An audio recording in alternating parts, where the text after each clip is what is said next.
Hello everyone. A lot of people think the hardest part of getting old is the pain in the knees, the doctor visits, or watching your hair turn white. But in my experience, that is not the hardest part at all. The hardest part is sitting in a quiet house at the end of the day and realizing nobody is coming through the front door. Nobody needs you to cook dinner anymore. Nobody calls your name from the other room. And after a while, the silence starts talking to you. I know because I lived that way myself for many years after retirement. There was a time when I truly believed life had already given me all the meaningful moments I was ever going to get. I thought happiness belonged to younger people, busy families, crowded homes, and loud dinner tables. But I was wrong.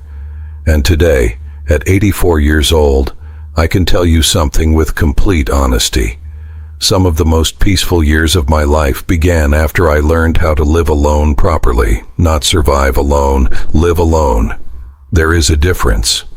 And now I want to share these things that changed my life because I know there are people listening right now, sitting in dim kitchens, small apartments, quiet bedrooms, wondering if life still has warmth left in it for them. It does. It absolutely does. The first thing that changed me was something very small, almost embarrassingly small. I started creating tiny rituals for myself every single day. Now, when you are younger, routines usually belong to other people. You wake up because of work. You cook because the children are hungry. You clean because life demands it. But when you grow older and the house becomes quiet, the days lose shape. One Tuesday looks exactly like Thursday. Sometimes you wake up and cannot even remember what day it is. That happened to me more times than I like to admit. I remember one winter afternoon standing in my kitchen staring at the clock for nearly 10 minutes because I had nowhere to be, nobody expecting me, nothing urgent waiting for me. And strangely enough, that freedom did not feel peaceful. It felt empty. Human beings need rhythm. Even old hearts need rhythm. So I started building tiny moments into my day that belonged only to me. Every morning I began waking up before sunrise, not because I had to, but because I wanted to see the sky slowly brighten through my living room window. I would put on the same old gray sweater, boil water for coffee, and sit quietly in the same chair while the neighborhood slowly woke up around me. No television, no radio, just the sound of birds and the old heater rattling beside me. At night, I started lighting a small lamp beside my recliner instead of leaving the entire house dark. I would read a few pages from an old book before bed, even if I was tired. Those little habits sound simple, maybe even foolish to younger people, but let me tell you something. Those rituals saved me. They reminded me that my life still had structure, still had dignity, still had moments worth showing up for. There is something deeply healing about knowing tomorrow morning your tea will still be warm, your chair will still be waiting for you, and the sunrise will still arrive faithfully outside your window. Small rituals teach the nervous system that life is safe again. And once I understood that, my lonely little house slowly stopped feeling like a prison and started feeling like home. The second thing that changed my life came after I realized how cruel I had become to myself. Now this is something many older people never talk about openly.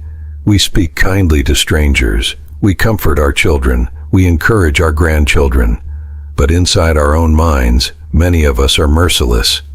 I used to sit alone at night thinking terrible things about myself.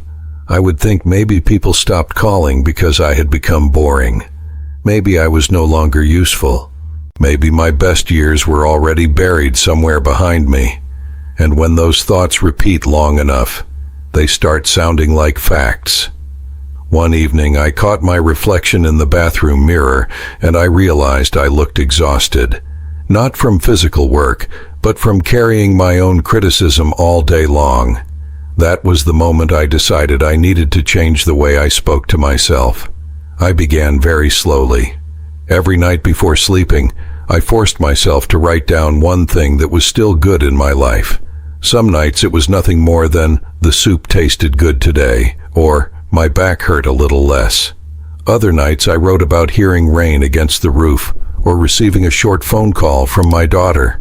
At first it felt pointless, but after a few weeks, something started happening inside my mind. I began noticing good moments while they were happening instead of only noticing what was missing. I started appreciating sunlight coming through the curtains. I started enjoying the smell of clean laundry again. I even found myself laughing quietly at old memories while washing dishes. Gratitude is not magic. It does not erase grief or loneliness, but it changes what your mind searches for every day. And I also learned to stop attacking myself with words I would never say to another human being. Whenever I caught myself thinking, "You are useless now," I would answer back out loud like an old friend sitting beside me. I would say, "You worked hard your whole life. You loved your family the best you could. You are still here. That matters." Some people may think talking to yourself sounds silly. Well, loneliness teaches you something important. Your own voice becomes the loudest voice in your life, so it better become a gentle one. The older I got, the more I realized peace is impossible when your own mind treats you like an enemy. Kindness toward yourself is not weakness. At our age, it is survival. Now, the third thing that changed everything for me was learning how to feed my mind again. Retirement can make a person mentally sleepy without them even realizing it. When you stop working, stop solving problems, stop learning new things, the days begin blending together. I noticed it happening to me around my late 70s. I was spending too many hours staring at the television, half listening, half thinking, completely disconnected from the world. My memory felt slower. My spirit felt dull. Then one afternoon I found an old history book buried in the closet, one I had not touched in nearly 40 years. I sat down planning to read only a few pages, and before I knew it, 2 hours had passed. For the first time in months, my mind felt awake. That moment reminded me that curiosity does not die simply because the body grows old. In fact, I believe curiosity becomes even more important as we age because it keeps the soul moving forward. So I started giving my brain small things to explore every day. Sometimes I watched documentaries about places I would never visit. Sometimes I read about astronomy even though I barely understood half of it. Sometimes I listened to old interviews with writers, musicians, or ordinary people telling stories about their lives. And what surprised me most was how alive it made me feel. Learning gives the day texture. It gives you something to think about besides your aches, your regrets, or the silence in the hallway. I knew an old man years ago named Walter who spent the final decade of his life learning about birds. Never cared about birds before retirement. Then suddenly, he was sitting on park benches with binoculars, writing down the names of species in tiny notebooks like a schoolboy discovering the world for the first time. He once told me, "As long as I'm still curious, I don't feel old." I never forgot that sentence, and he was right. The mind needs something gentle to reach toward. Otherwise, loneliness starts filling all the empty space. So even now, at 84 years old, I try to learn something every week. Not because I need qualifications or accomplishments anymore, but because staying interested in life keeps the heart from quietly closing itself off. And as I learned that lesson, another realization slowly began changing me in ways I never expected. And that realization led me naturally into the fourth thing that transformed my later years, and I truly believe this may be the hardest one for most people to accept. I had to stop running away from silence. Now that sounds simple when you say it quickly, but for many older people, silence feels terrifying. When the television is off, when the dishes are done, when the phone does not ring, there is nowhere left to hide from your own thoughts. I spent years filling every quiet moment with noise. I would leave the radio playing in empty rooms. I would fall asleep with the television on just to avoid hearing the stillness of the house. I told myself I was keeping busy, but the truth was I was afraid. Afraid of memories, afraid of regret, afraid that if I sat quietly long enough, I would feel how alone I really was. One rainy evening changed that for me. I remember the weather clearly because the rain tapped softly against the windows for hours. The power went out in my neighborhood just after dinner, and suddenly the house became completely silent except for the storm outside. No lights, no television, no distractions. I sat there in the dark for a long time expecting to feel miserable, but something unexpected happened. My breathing slowed down, my shoulders relaxed. I could hear the rain, the clock ticking in the hallway, even my own heartbeat. And for the first time in years, I was not fighting the quiet. I was simply sitting inside it. There is a difference between loneliness and solitude, though many people confuse the two. Loneliness feels like abandonment. Solitude feels like rest. Loneliness says nobody wants me. Solitude says I finally have room to hear myself think. That night I realized the silence in my home was not my enemy. It was only empty space waiting to be filled with peace instead of fear. After that, I started practicing sitting quietly every day for a few minutes with no noise around me, no phone in my hand, no television in the background, just me breathing slowly in my chair. At first, my thoughts raced all over the place. I remembered arguments from 30 years earlier. I worried about my health. I replayed mistakes I could no longer fix. But gradually, like muddy water settling in a glass, my mind became calmer. I began noticing things I had ignored for years. The comfort of my favorite blanket, the sound of wind moving through the trees outside, the simple relief of not rushing anywhere anymore. We spend most of our younger years overwhelmed by responsibilities, deadlines, and noise. Sometimes old age is the first time life finally becomes quiet enough for us to meet ourselves honestly. And when I stopped resisting that quiet, I discovered something surprising. I actually liked my own company. I liked sitting on the porch alone at sunset. I liked drinking coffee slowly without conversation. I liked having peaceful mornings that belonged entirely to me. That was the moment I stopped feeling abandoned by life and started feeling accompanied by it instead. The fifth thing that changed me may sound ordinary, but I believe it is one of the greatest medicines for sadness in old age. I started moving my body gently every single day and spending more time outside with nature. Now listen, I am not talking about lifting weights or running marathons. At my age, getting out of a low chair already feels like an Olympic event some mornings. I am talking about simple movement, walking to the mailbox, standing in the sun for 10 minutes, watering plants, stretching your legs while the morning air is still cool. There was a period after retirement when I barely left the house. Days passed with the curtains closed. My body stiffened. My sleep became poor. Even my thoughts felt heavier. One morning I stepped outside almost by accident just to bring in the trash bin, and I remember the sunlight hitting my face after days indoors. It felt like waking up from a long sleep. So I started sitting outside every morning, even if only for a few minutes. I watched birds hopping across the yard. I listened to distant lawn mowers and children playing somewhere down the block. Slowly, I began walking a little farther each week. First to the corner, then around the block, then to a nearby park bench where I could sit and rest halfway through. Those walks healed something inside me that I cannot fully explain. Nature has a quiet way of reminding old people that life keeps moving gently forward. Trees lose leaves and bloom again. Rain comes and passes. Morning always returns.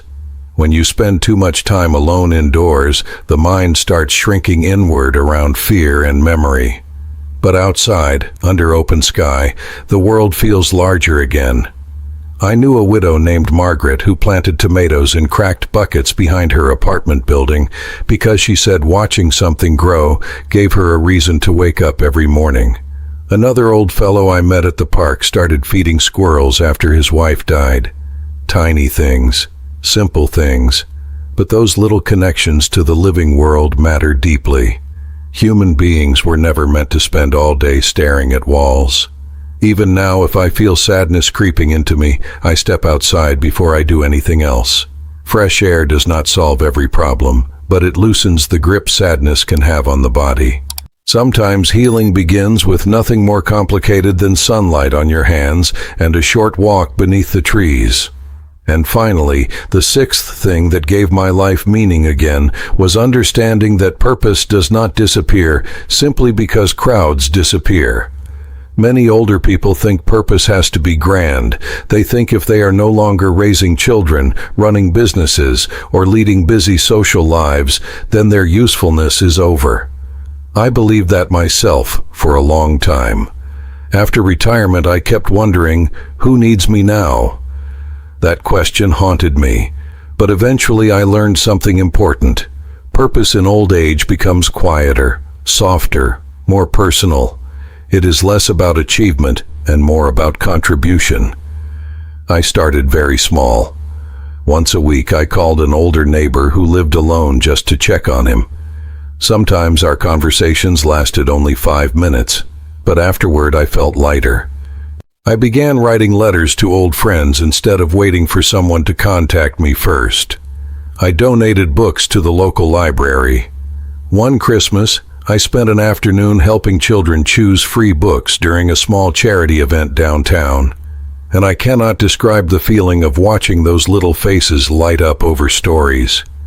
It reminded me that even old hands still have something to give this world. Purpose does not need applause. It only needs sincerity. Sometimes purpose is simply encouraging another lonely person because you understand their pain. Sometimes it is cooking a meal for someone sick. Sometimes it is sharing your wisdom with younger generations so they make fewer mistakes than you did.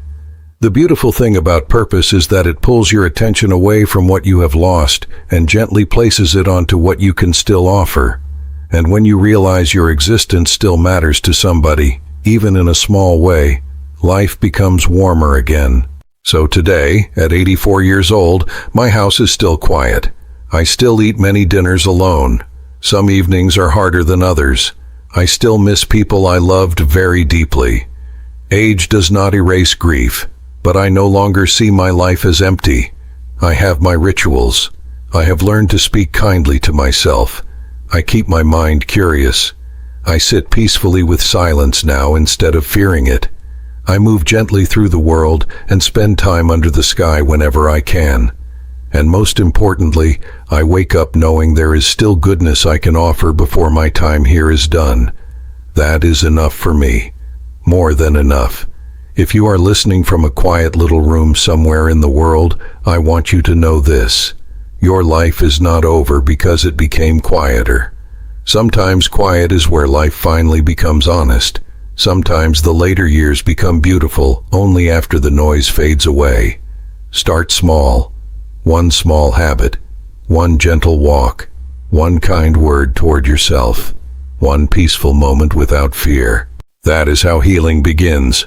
Thank you for spending this time with me, my dear friends. Truly, sit down again with me next time, and we will keep each other company a little longer. Until then, take good care of your heart, move gently through your days, and remember that even now, life still has tenderness left to give you. Goodbye, and I will see you again very soon.